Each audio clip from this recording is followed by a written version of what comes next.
हम मीनू झा प्रणाम करै छी सब मिथिलावासी के। आइ हम एकटा कोबर गाबऽ जा रहल छी। कोशिश करै छी जे सब गोटे के नीक लागे। संग दऽ रहलथि श्रीमती ललिता झा। धन्यवाद। जय मिथिला, जय मैथिली। कोने गाम उपजल सखे पानक बेरबा, हे आहे नौरंग बेरबा, हे कोने गाम चातरला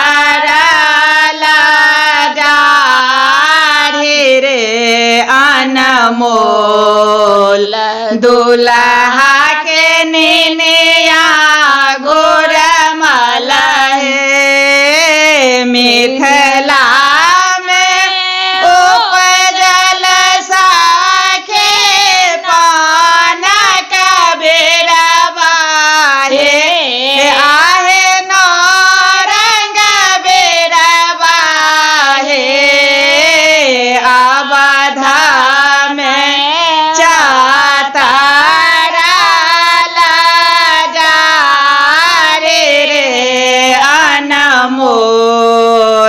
दुल्हा के नेनिया गोरमल हे। से हो पान खाएला ने रामचंद्र दुल्हा, हे सखे रामचंद्र दुल्हा, हे रंगीले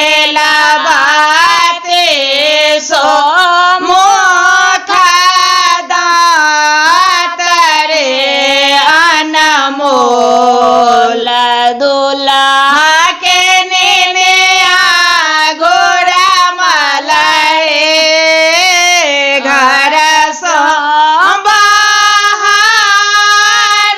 भेली सीता सोहावे, हे सखी सीता सोहावे, हे कहाँ मारा गेल मोख दात रे अनमोल दुल्हा के नेनिया गोरमल हे।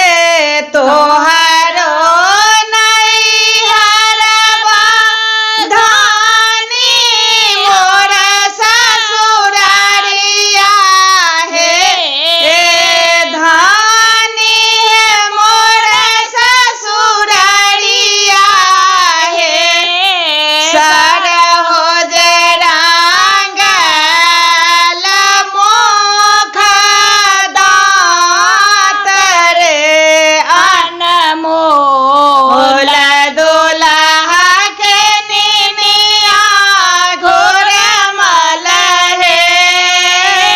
मरी